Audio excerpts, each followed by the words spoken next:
CNC milling, welding, audio video, room AC, HHP, এই সমস্ত ফিল্ডে ডাব্লিউবিএমডিএফসির পক্ষ থেকে MSME central tool room and training সেন্টারের মাধ্যমে সংখ্যালঘু যুবক যুবতীদের, মানে এই ধর্মের যুবক যুবতীদের, বৌদ্ধ, খ্রিস্টান, জৈন, মুসলিম, পার্সি এবং শিখ, এই সমস্ত ধর্মের যুবক যুবতীদের কাছ থেকে নিম্নলিখিত 5টি কোর্সে যে রয়েছে: CNC milling, welding technician, technician for room AC home appliance repairing, audio video technician, HHP মানে হচ্ছে হ্যান্ড হেল্ড প্রোডাক্ট আর কি, যেগুলো আপনার হাতে হাতে বেশিরভাগ ব্যবহৃত হয়, মোবাইল হতে পারে, ট্যাব হতে পারে, এগুলো ইত্যাদি আর কি, এগুলো রিপেয়ারিংয়ের জন্য।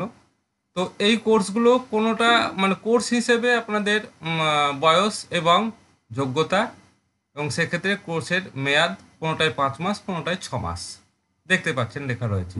তো পরবর্তীতে কোর্স কমপ্লিট করার পর একটা সার্টিফিকেট আপনাদের দেওয়া হবে, এবং সেখান থেকে পরবর্তীতে যদি কোনো কাজ করার সুযোগ পান, তাহলে সেক্ষেত্রে সার্ভিস ইঞ্জিনিয়ার অথবা মেশিনিস্ট টেকনিশিয়ান বা ওয়েল্ডার এই রকম পদে আপনারা কাজ পেতে পারেন।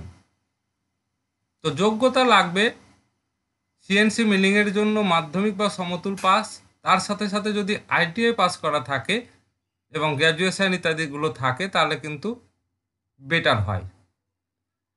বয়সটা আপনার কোর্সের জন্য বিভিন্ন কোর্সে বিভিন্ন রকম বয়স আছে, সেটা আপনারা যখন অ্যাপ্লিকেশান করবেন, ডকুমেন্টস চেক করার পর, যখন আপনাদের একটা পার্সোনাল বা রিটেন এক্সামের জন্য ডাকা হবে ফোন কল, এসএমএস বা ইমেলের মাধ্যমে, সেখানেই আপনারা জেনে যাবেন কোনটা আপনি সিলেকশন করেছেন এবং সেখানে বয়স কত আছে। তো মোটামুটি 15 থেকে 25-এর মধ্যে। এবার চলে আসছি কি কোন ওয়েবসাইটে গিয়ে কিভাবে করবেন, কত তারিখের লাস্ট ডেট। তবে এক্ষেত্রে একটা কথা বলে দিই, কোর্সটি করতে আপাতত কোনো রকম পয়সা টাকা দিতে হবে না, প্রথমত কোনো কোর্স ফি নেই।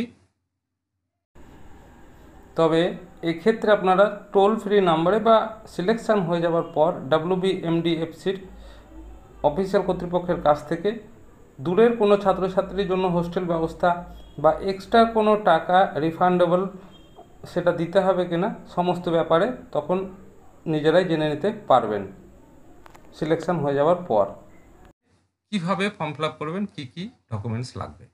তো দেখুন, সরাসরি আপনারা গুগল ক্রোম ব্রাউজার খুলবেন এবং সেখান থেকে wbmdfc.organization ট্রেনিং লিখবেন, তাহলে সুবিধা হবে। ট্রেনিংটা লিখে সার্চ করার পর প্রথমে এরকম একটা আসবে, এবং দ্বিতীয় নাম্বার WBMDFCর ওয়েবসাইটে সরাসরি চলে আসবেন ক্লিক করে।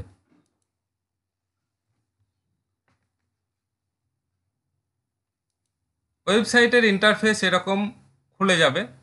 জাস্ট একটু স্ক্রল করে নিচের দিকে আসবেন, অনেকগুলো অপশান রয়েছে: scholarship, micro finance, term loan and MWEP individual, training and coaching, education loan. Just আপনারা ট্রেনিং অ্যান্ড কোচিংয়ের এখানে ক্লিক করবেন।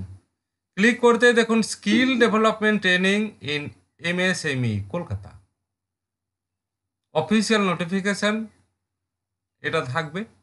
জাস্ট 1, 2, 3, 4, 5 5টি ক্ষেত্রে, 5টি ফিল্ডে আপনারা যে কোনো একটিতে আপনারা অ্যাপ্লাই করতে পারবেন। একটা ক্যান্ডিডেট একই সঙ্গে দুটো ট্রেনিংয়ের জন্য অ্যাপ্লাই করতে পারবেন না। তো জাস্ট আমি একটা দেখিয়ে দিই কীভাবে করবেন, কি কি ডকুমেন্টস লাগছে। তো ওয়েল্ডিংয়ে আমি ক্লিক করলাম। ক্লিক করার সাথে সাথে West Bengal minorities development and finance কর্পোরেশনের পক্ষ থেকে এই একটা ফর্ম খুলে যাবে, application for admission in certificate course in welding technician. এখানে সমস্ত ডিটেলস, পার্সোনাল ডিটেলস আপনি ফিল করবেন এক এক করে, খুব সুন্দরভাবে, ভুল যেন না হয়। ডেট অফ বার্থ অবশ্যই, এই যে লাল তারা চিহ্ন রয়েছে অ্যাস্টারিক, সেগুলো আপনাকে ফিল করতে হবে। যেগুলো ড্রপ ডাউন আছে, ড্রপ ডাউন মেনু থেকে সিলেক্ট করবেন, যেমন জেন্ডার, মেল ফিমেল, আদার, ম্যারিটাল স্ট্যাটাস, বিবাহিত না অবিবাহিত অথবা আদার্স, ক্লিয়ার, আধার নম্বর, ফ্যামিলি ইনকাম। তো পার্সোনাল ডিটেলস যখন ফিল করা হয়ে যাবে, তারপরে আবারও স্ক্রল করে নিচের দিকে আসবেন, ফর্মটা একটু বড়, অ্যাড্রেস ডিটেলস, প্রেজেন্ট অ্যাড্রেস দিয়ে দেওয়ার পর যদি পার্মানেন্ট অ্যাড্রেস একই হয় তাহলে সেম অ্যাজ অ্যাভোভে ক্লিক করবেন।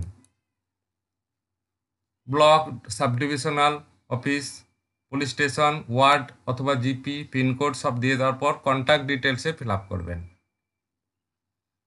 তো কোর্স করার সময় কোনো টাকা ফি হিসাবে দিতে হবে না, তবে এক্ষেত্রে আপনারা বিস্তারিতভাবে টোল ফ্রি নাম্বারে ফোন করে জেনে নিতে পারেন কোনো রিফান্ডেবল টাকা প্রথমে লাগবে কি না। ফিল করার পর কোয়ালিফিকেশান ডিটেলসে আসবেন। মাধ্যমিক কত সালে কত পার্সেন্ট নিয়ে পাস করেছেন, কোন স্ট্রিমে, আচ্ছা এটা গেল। উচ্চ মাধ্যমিকও তাই, গ্র্যাজুয়েশন তাই, পোস্ট গ্র্যাজুয়েশন তাই। প্রফেশনাল কোর্স, আইটিআই ইত্যাদিগুলো দেওয়া নেই। জাস্ট এবার সমস্তগুলো ফিল করার পর সাবমিট বাটনে ক্লিক করবেন। সাবমিট বাটনে ক্লিক করার পর তারপরে যদি কোনো অপশান থাকে তাহলে সেগুলো আস্তে আস্তে ফিল করবেন, যদি না থাকে ব্যাস আপনার প্রিন্ট আউটটি করে নেবেন অ্যাকনোলেজমেন্টের, এরপরে যোগাযোগ করবেন।